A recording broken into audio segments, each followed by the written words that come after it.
네, 안녕하십니까. 사랑하는 샘선농교회 동역자 여러분. 오늘 또 예수님에 대한 이야기로 이어가 보도록 하겠습니다. 이야기가 뭐 20분 길 정도 뭐 되지도 않고, 한 10분, 조금 10분 넘으니까 좋지요. 짧게 짧게 하니까. 제가 이거를 할 때는 조금이라도 여러분들에게 좀 도움 주고자, 성경을 이해하는 데 도움이 되고자 하는 거니까, 좀 부족하더라도 이해해 주시면 감사하겠습니다. 오늘은 이제 소년 예수님에 대해서 보도록 합니다. 이제 오늘 끝나면 이제 부쩍 자라신 예수님, 30살에 성인이 되어버린 예수님에 대해서 볼 건데, 이제 오늘은 이제 소년 예수님에 대한 이야기가 있어요. 아마 누가복음에 기록되어 있는 내용이죠. 누가복음 2장 40절에 보면 아이가 자라며 강하여지고 지혜가 충만하여 하나님의 은혜가 그 위에 있더라. 이 이야기는 누가복음에만 기록이 되어 있습니다. 아이가 자라면서 강해지고 지혜도 충만해지고 하나님의 은혜가 그 위에 있더라. 그래서 제가 아이들을 이렇게 볼 때는 이런 기도를 많이 하거든요. 이 아이도 자라면서 강해지고 지혜가 충만해지고 하나님의 은혜가 있기를 원한다. 돌잔치나 이런 데 가면 제가 설교할 때 꼭 이런 말씀으로 설교를 합니다. 이제 예수님께서 나사렛에서 사시죠. 나사렛에서 사시는데 이제 목수일을 배웠어요. 왜냐하면 요셉의 직업이 목수입니다. 그러면서 어린 시절에 가정에서 말씀을 배우고 회당에서 말씀을 배웠을 거예요. 유명한 랍비에게는, 훌륭한 스승에게는 못 배웠지만 그렇게 배우려면 예루살렘에 가셔야 됐거든요. 예루살렘에서 사셔야 되는데 이거 나사렛에서는 시골이니까 그런 선생도 없고, 그래서 가정에서 또 늘 마을마다 있는 회당에서, 지금으로 말하면 자그마한 학교겠죠. 거기서 하나님 말씀 배우면서 아버지를 도와서 목수일을 배웠어요. 유대인들 같은 경우는 누구나 다 한 가지 거의 직업을 가지고 있습니다. 랍비가 직업이어도 또 다른 어떤 기술을 하나를 배워요. 자기 스스로 먹고 살 수 있을 만큼 기술을 배운 거죠. 그래서 바울도 그가 비록 관원이었고 랍비였지만 장막 만드는 기술을 배웠잖아요. 그래서 예수님께서도 직업은 이제 목수일을 어릴 때부터 배우면서 가정에서 말씀과 회당에서 말씀을 배웠다라는 사실이에요. 그러던 도중에 이제 예수님께서 한 12살이 되었죠. 12살이 되었는데 이스라엘 백성들은요, 하나님께서 명령하셨어요.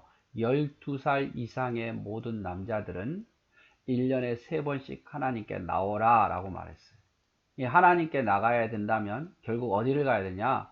예루살렘 성전이 있는 남쪽에 있는 예루살렘으로 가야 되는 거죠. 12살 이상 남자들은 1년에 3번씩 유월절 때, 오순절 때, 초막절 때 하나님께 나와서 하나님께 예물을 드리고 자기의 죄를 회개해라. 그리고 하나님의 말씀을 들어라. 이렇게 말한 거죠. 그래서 예수님도 이제 12살 이상의 남자가 되었기 때문에 아마 부모를 따라갔으리라고 짐작할 수 있습니다. 물론 다 가는 건 아니에요. 대부분 많이 안 가죠. 왜냐하면 거기까지 가는데 시비를 걸어야 되고 또 오는데 거의 한 달을 아무것도 할 수가 없어요. 그런데 여러분 다 가는 건 아니겠죠. 그러나 믿음에 있는 사람들은 또 하나님 말씀이기 때문에 그 먼 거리를 걸었다가 또 먼 거리를 걸어오고 자기 일상을 다 내려놓고 하는 거예요. 그래서 이제 예수님께서 12살이 되어서 부모님들과 함께 예루살렘으로 가죠.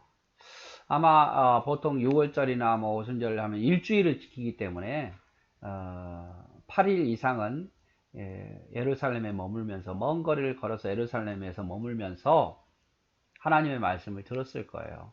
요셉도 마리아도 또 동네 사람들도 또 다른 어린아이들도 하나님의 말씀을 듣고 예물도 드리고 그랬을 겁니다. 그리고 이제 8일이 거의 끝나고 이제 다 6월절이 끝난 뒤에 다시 돌아오는 길이죠. 이제 돌아오는데 보통 뭐 가족들끼리만 있으면 누가 없어지는지 누가 있는지 알 수 있어요. 그러나 뭐 거기 쭉 순례길이죠. 수천 명, 수만 명이 쫙 섞여서 가다 보니까, 또 마을 사람들끼리 다 섞여서 가다 보니까, 많은 사람이 가다 보니까 그냥 잘 따라오겠지 이런 생각을 한 거예요. 그래서 예루살렘에서 하루 정도 걸어갔는데 예수님이 안 보이는 거예요. 어떻게 그럴 수 있을까 이런 생각인지 모르겠지만 그냥 예수님 잘 따라오겠지 이런 생각을 한 거죠. 순간 놓친 게. 하루 지나서 이제 마리아와 요셉이 예수님이 12살 된 예수님이 안 보이는 걸 알았어요. 이제 마음이 조마조마한 상태에서 어디를 갔겠습니까? 거꾸로 다시 예루살렘을 향해서 가는 거죠. 혹시 도중에 어디 쓰러져 있나? 누구한테 잡히지 않았나? 물어물어 다시 걸어가겠죠. 온 데는 하루 걸렸지만 물어물어 가다 보니까 또 3일이 걸린 거예요. 그래서 예루살렘에 도착해 보니까 예수님께서 거기에서 어른들하고 말해요. 그 예루살렘에는 유명한 랍비들이 많았거든요. 바리새인, 사두개인들. 그들과 함께 하나님 말씀을 가지고 논쟁하고 있는 거예요. 주고받고 하는 거죠. 12살 아이가 하나님 말씀 가지고 주고받고 하는 거죠. 그리고 그 사람들이 깜짝 놀라는 거예요. 이 어린아이가 어떻게 이렇게 하나님 말씀을 잘 알고 있고 풀었느냐. 근데 예수님께서는 그럴 수밖에 없는 거죠. 사람들이 알지 못한 많은 것들을 알고 있으니까 하나님 나라에 대해서도 하나님에 대해서도 알 수밖에 없는 거죠. 거기서 살다가 왔는데요. 그래서 이제 부모님이 이제 거기서 만나게 되는 거죠. 만나게 돼서 깜짝 이제 놀랄 수밖에 없는 거예요.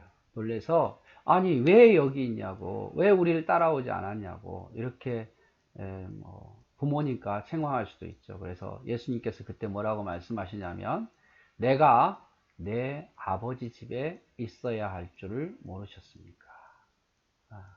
여기서 아버지는 어디에 요셉이 아니라 하나님.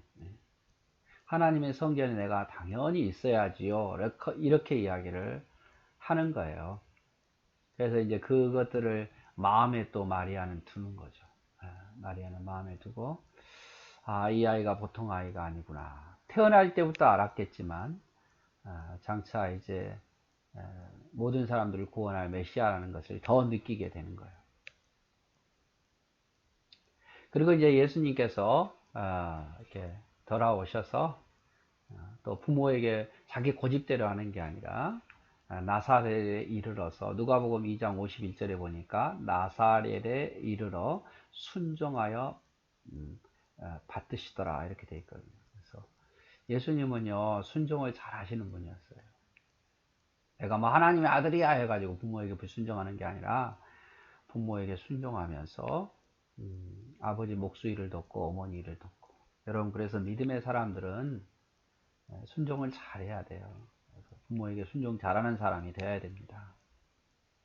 보세요. 누가복음 2장 51절에 사실인가 아닌가 나사렛에 이르러 순종하여 받으시더라. 그리고 이제 마지막 무엇로 마무리하느냐. 예수께서는 지혜와 키가 자라며 하나님과 사람에게 더욱 사랑스러워 가시더라. 키도만 자라는 게 아니라 지혜도 자라면서 사람들에게 사랑받는 사람이 된 거예요. 앞의 내용하고 비슷하긴 하지만 달라요. 그래서 앞의 내용은 누가복음 2장 40절에 있는 말씀이에요. 자라면서 지혜가 충만하고 하나님의 은혜가 임할, 아마 12살 이전의 이야기일 거예요. 모습이고 12살 이후부터 공생애 때까지는 52절에 예수는 지혜와 키가 자라며 사람들에게 더 사랑스러워 가더라. 칭찬듣는 아이고 사랑받는 아이였다 그 말이에요. 예, 그래서 오늘은 이제 예수님의 그 12살 때의 소년 이야기를 보았습니다.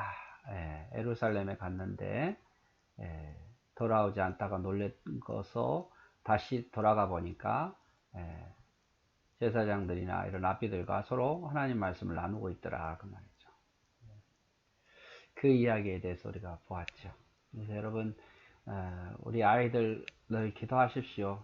이 아이가 지혜도 또 건강하기도 그리고 사람들에게 사랑받고 그렇게 살아갈 수 있게 해달라고 우리 부모님들은 기도하고 우리 자녀들은 늘 부모에게 순종할 수 있는 그런 자녀들이 되었으면 좋겠습니다.